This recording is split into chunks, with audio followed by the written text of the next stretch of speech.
Hello everyone, this is Minaj Sheikh and you are watching light of commerce.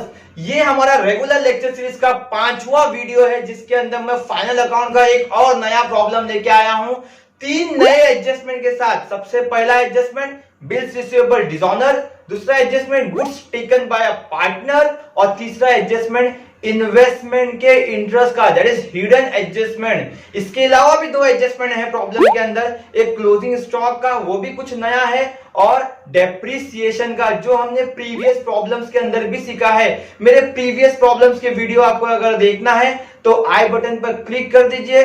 Video को ज्यादा लंबा ना करते हुए प्रॉब्लम पे आते हैं। अगर आप इस चैनल पर नए हो तो सब्सक्राइब बटन दबा दीजिए, और अगर रेगुलर हो ये चैनल के ऊपर तो बेल आइकन को क्लिक कर दीजिए।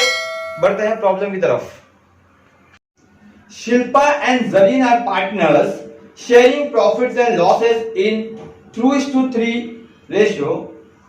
From the following trial balance and additional information, prepare trading and profit and loss account for the year ended 31st March 2019 and balance sheet on that date. फिर question के अंदर एक trial balance दिया हुआ है और एडिशनल इंफॉर्मेशन दिए। अब तक के जैसे 3 प्रॉब्लम हमने स्टार्ट किया था एडिशनल इंफॉर्मेशन से, अभी भी वैसे ही करेंगे कि सिर्फ पहला एडजस्टमेंट सॉल्व करेंगे हम क्लोजिंग स्टॉक का, उसके बाद जितने भी एडजस्टमेंट है हम रीड करेंगे और ट्रायल बैलेंस के अंदर वो आइटम्स को टिक करेंगे। ओके, तो पहला adjustment, closing stock is valued at ₹70,000 whereas at market price ₹80,000। अब तक के लास्ट 3 प्रॉब्लम के अंदर क्लोजिंग स्टॉक हमारे पास एक ही दिया होता था, अब ये क्वेश्चन के अंदर क्लोजिंग स्टॉक 2 दिए हुए, एक 70,000 दिया हुआ है और एक 80,000 दिया है। तो जब भी क्वेश्चन के अंदर क्लोजिंग स्टॉक 2 दिए रहेंगे तो याद रखने का हमेशा जो छोटा अमाउंट है वो लेना है, which ever is less amount, जो छोटा है जो कम है वो अमाउंट लेना है हमको। तो हमारे यहाँ पे 2 अमाउंट है, एक 70,000 और एक 80,000। तो छोटा कौन सा है? 70,000।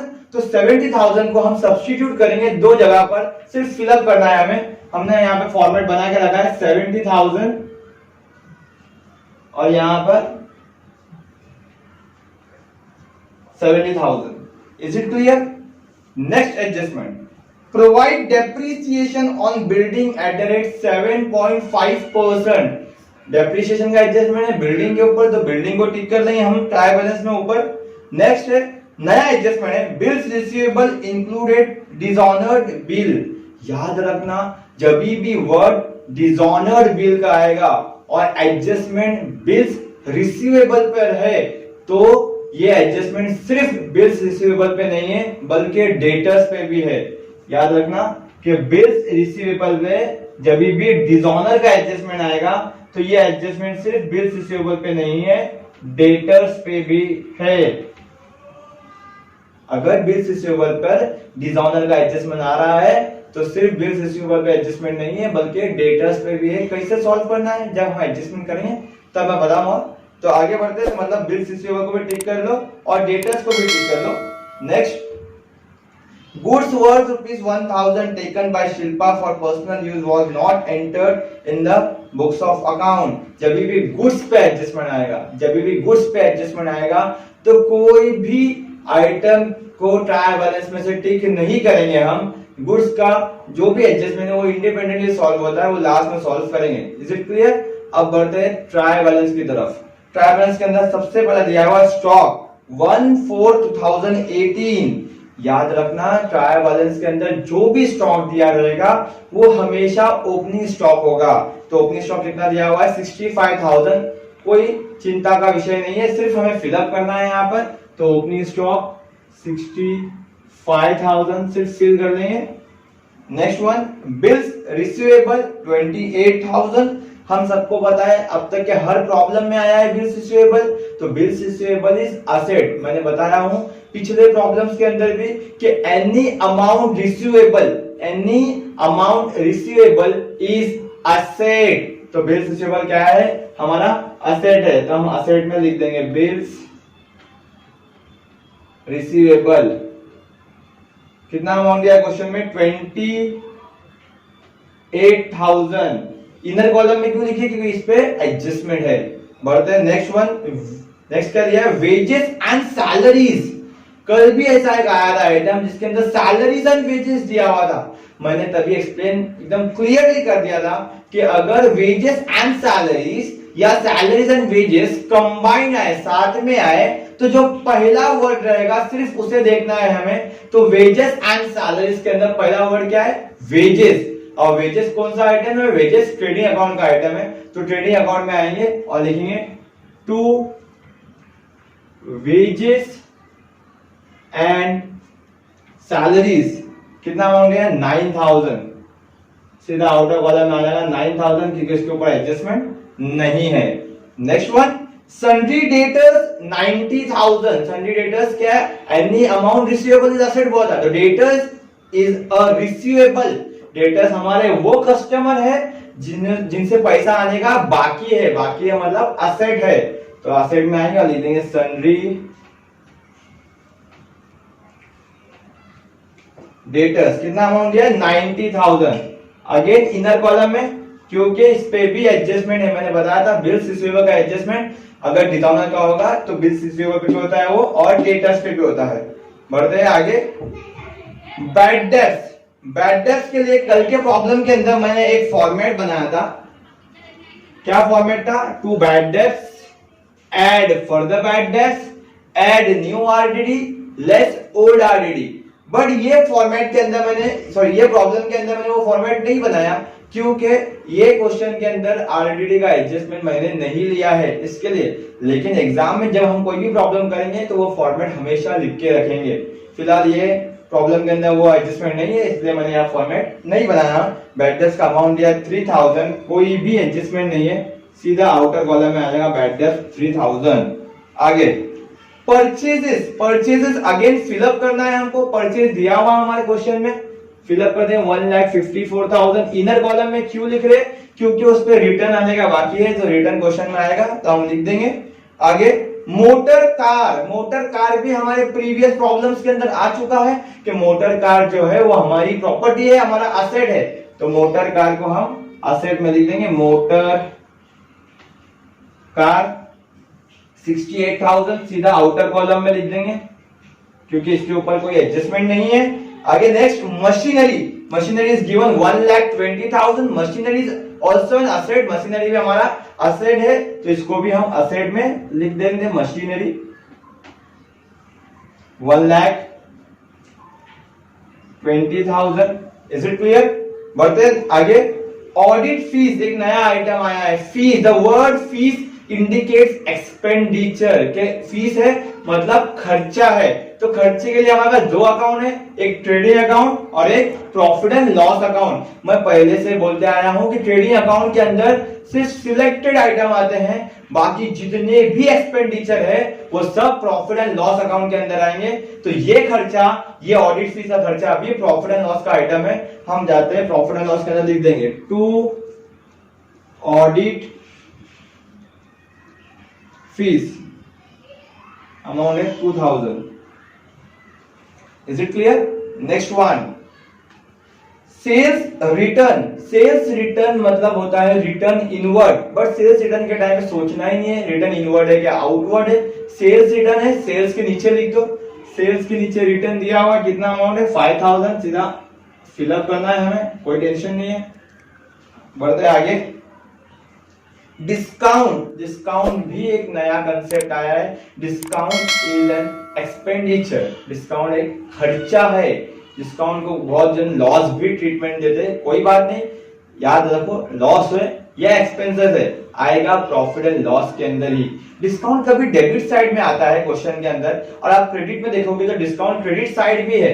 तो याद रखना कि डिस्काउंट हमेशा प्रॉफिट एंड लॉस में आएगा, चाहे डेबिट में दिया है चाहे क्रेडिट में दिया है। अगर डेबिट में दिया है तो प्रॉफिट एंड लॉस के डेबिट में, क्रेडिट में दिया है तो प्रॉफिट एंड लॉस के क्रेडिट में। तो डिस्काउंट डेबिट में दिया हुआ है 2000, तो ये मैं यहां लिख देता टू डिस्काउंट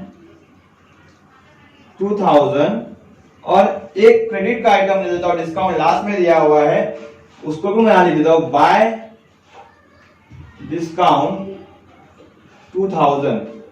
क्यों? समझाने के लिए कि डिस्काउंट डेबिट में है तो प्रॉफिट एंड लॉस के डेबिट में आएगा, डिस्काउंट क्रेडिट में है तो प्रॉफिट एंड लॉस के क्रेडिट में आएगा। तो क्रेडिट साइड भी लास्ट में डिस्काउंट दिया हुआ है 2000। बढ़ते हैं नेक्स्ट आइटम की तरफ, दैट इज बिल्डिंग। बिल्डिंग क्या है? बिल्डिंग हमारी प्रॉपर्टी है, हमारा असेट है, तो बिल्डिंग को हम असेट में लिख देंगे। बिल्डिंग अमाउंट दिया हुआ है 1 लाख, कहां लिखेंगे? इनर कॉलम में। क्यों? क्योंकि इसके ऊपर एडजस्टमेंट है डेप्रिसिएशन का। Next item is cash at bank. Cash at bank क्या है? सिर्फ फिलअप करना है हमको। पहले हमने लिख के रखा कैश, आगे हम एक्सटेंड कर देते एट बैंक। अमाउंट कितना दिया हुआ है? 15,000, तो यहां लिख देते 15,000। Is it clear? तो नेक्स्ट आइटम है हमारा 10% इन्वेस्टमेंट। 10% इन्वेस्टमेंट इससे पहले कोई भी प्रॉब्लम में नहीं आया है। इन्वेस्टमेंट जो होता है, ये हम इन्वेस्ट कर रहे हैं तो ये हमारा असेट है, ये असेट में तो आएगा। तो मैं असेट में पहले इसकी एंट्री मार देता हूं कि 10% इन्वेस्टमेंट, कितना अमाउंट दिया है? 20,000। बच्चा पूछता है सर इन्वेस्टमेंट का अमाउंट असेट में तो समझ में आ गया हमें, बट इन्वेस्टमेंट का अमाउंट आपने इनर कॉलम में क्यों लिखा? क्योंकि इस पे तो कोई एडजस्टमेंट नहीं है।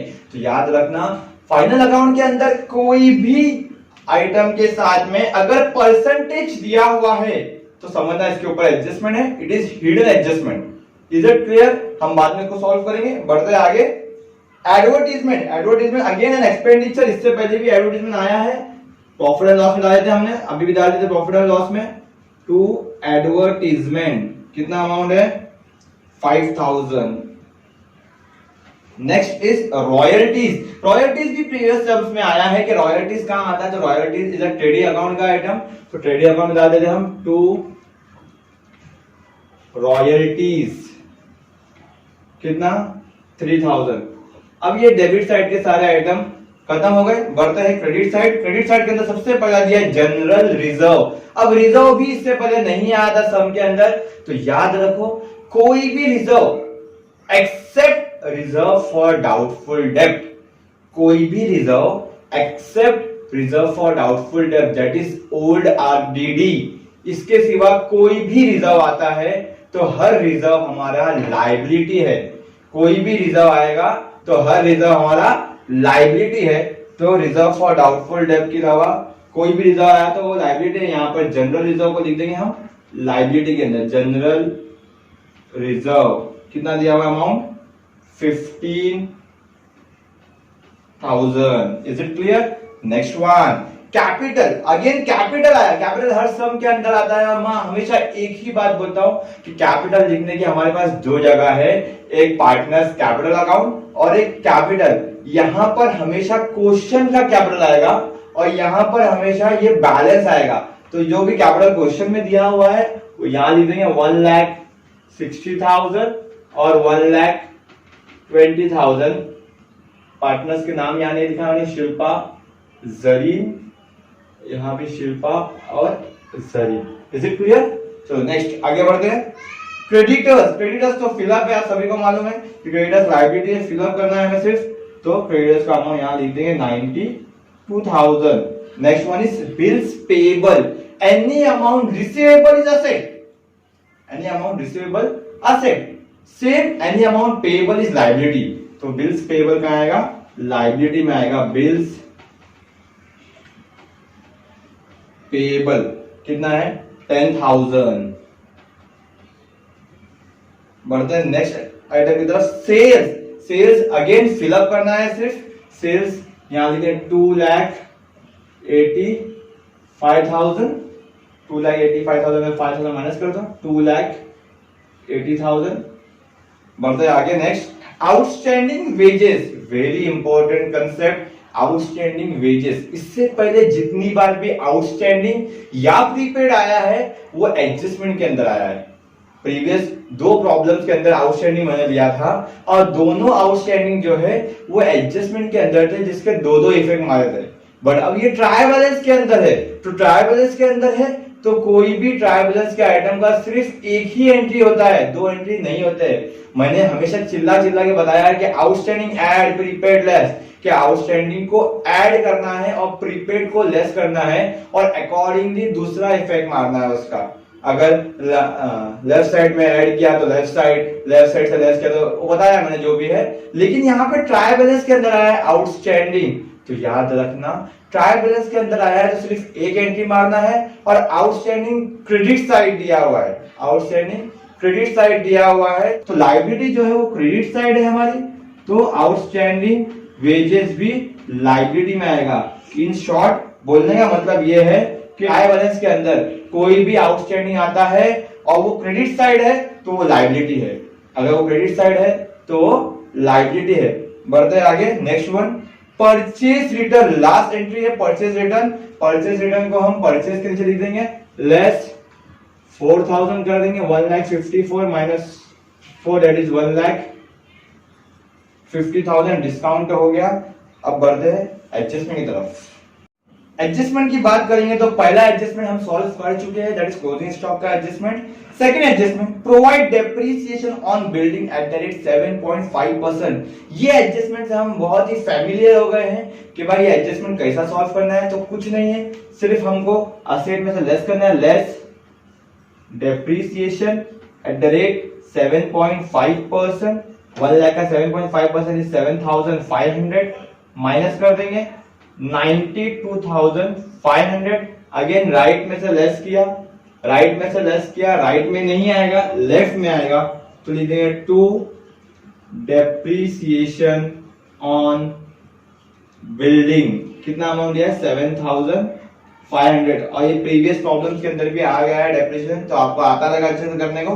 बढ़ते next adjustment, very important adjustment, नया एडजस्टमेंट जो सिर्फ ये सम के अंदर ले रहा हूं मैं, that is bills receivable included dishonoured bill of ₹3,000। जब भी बिल्स रिसीवेबल डिसऑनर्ड का एडजस्टमेंट आता है तो सिर्फ एक चीज याद रखने का, ऊंची नीचू ऊंचू नीचू ऊंचू नीचू। बिल्स रिसीवेबल डिसऑनर का एंट्री आया ऊंचू नीचू ऊंचू नीचू। अब ऊंचू नीचू क्या है, तो बिल्स रिसीवेबल ऊंचू डेटर्स नीचू, बिल्स रिसीवेबल ऊंचू डेटर्स नीचू, मतलब दोनों इफेक्ट यहीं पे आएंगे, कोई दूसरे अकाउंट में नहीं आएंगे। जैसे हम दूसरे एडजस्टमेंट के इफेक्ट्स मारते हैं, यहाँ पे ऐड किया दूसरा पे यहाँ आएगा, या यहाँ ऐड किया दूसरा पे यहाँ पे आएगा, इधर ऐसा नहीं है।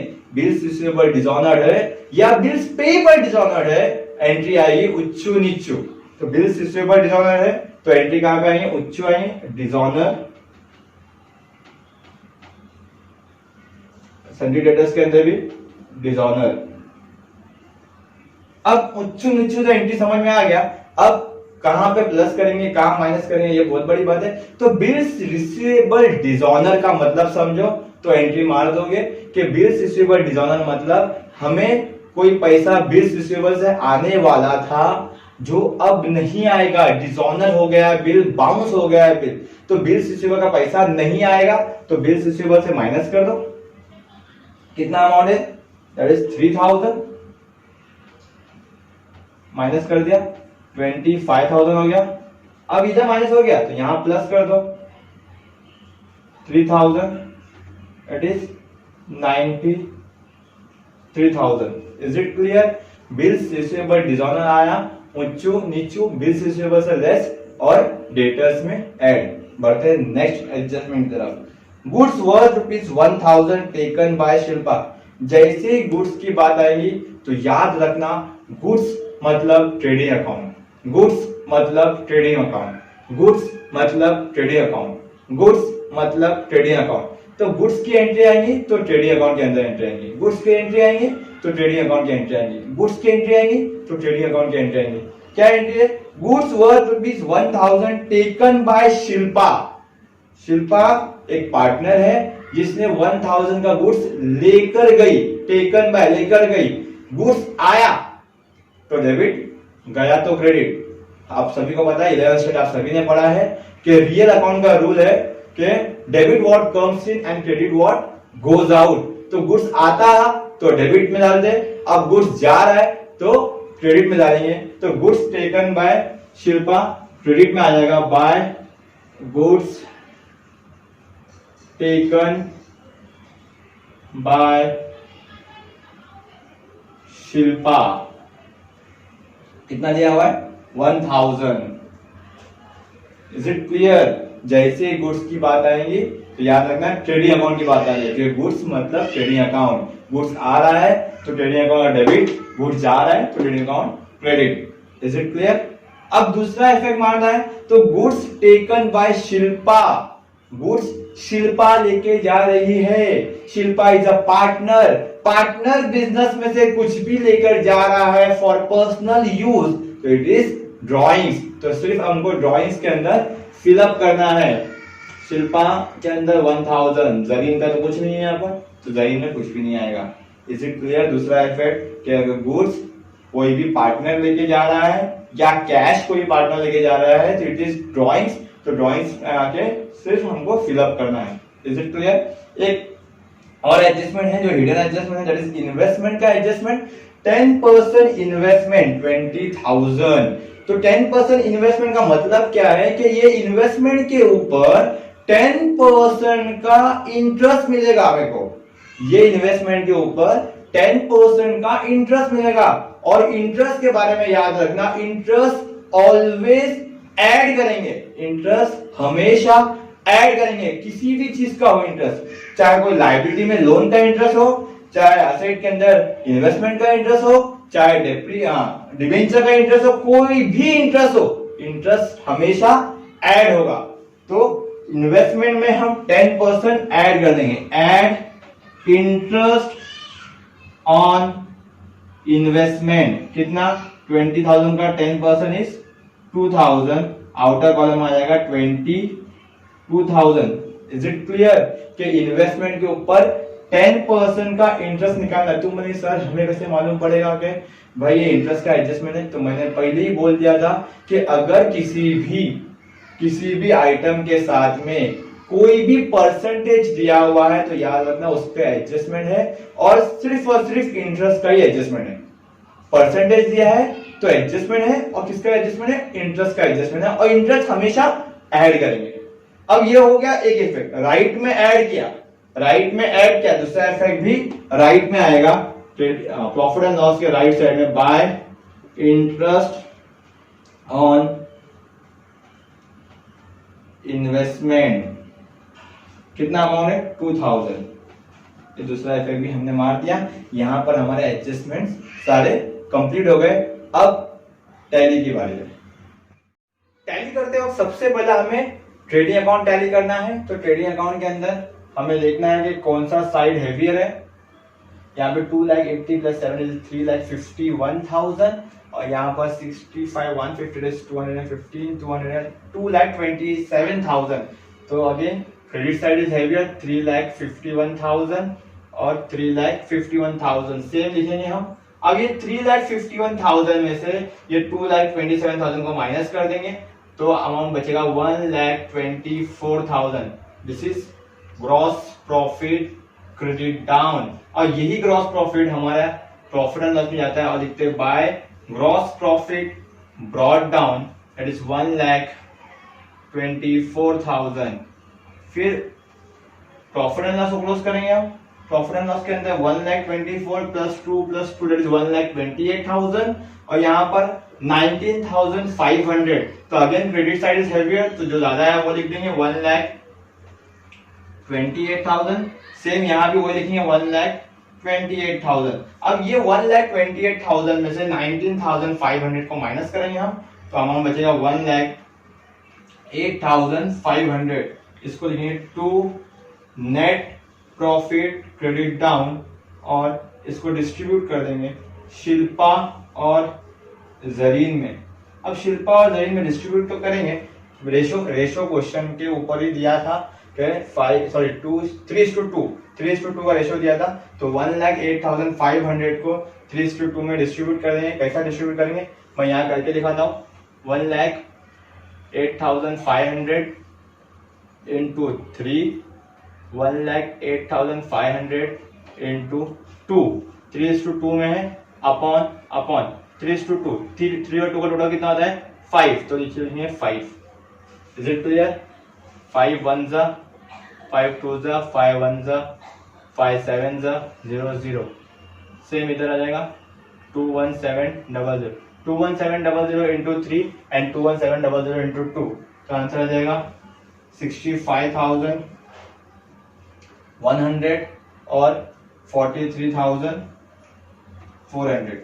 Is it clear? ये 2 यहाँ जाएगा, बाय हो जाएगा, by net profit brought down कितना कितना है 65,100 और 43,400 टोटल कर लेंगे। 1,60,000 प्लस 65 2,25,100 और इधर 1,63,400 सेम डेबिट साइड लिख देंगे 2,25,100 और 1,63,400 बैलेंसिंग फिगर यहाँ पे सेम आएगा, यहाँ पे से माइनस कर देंगे 1,000 तो 2,24,100 और इसको लिखेंगे टू बैलेंस क्रेडिट डाउन और यही बैलेंस हमारा बनता है कैपिटल। अंडरलाइन करेंगे, लिखेंगे शिल्पा और जरीन। शिल्पा 2,24,100 और 1,63,400 ये आ जाएगा 3,87,500। अब ये 3,87,500 और ये 15,000 प्लस 92 प्लस 10 प्लस 1 मिला के आ जाएगा 5,05,500। सेम असेट साइड में करेंगे तो भी सेम अमाउंट आएगा 5,05,500। Is it clear? Thank you so much.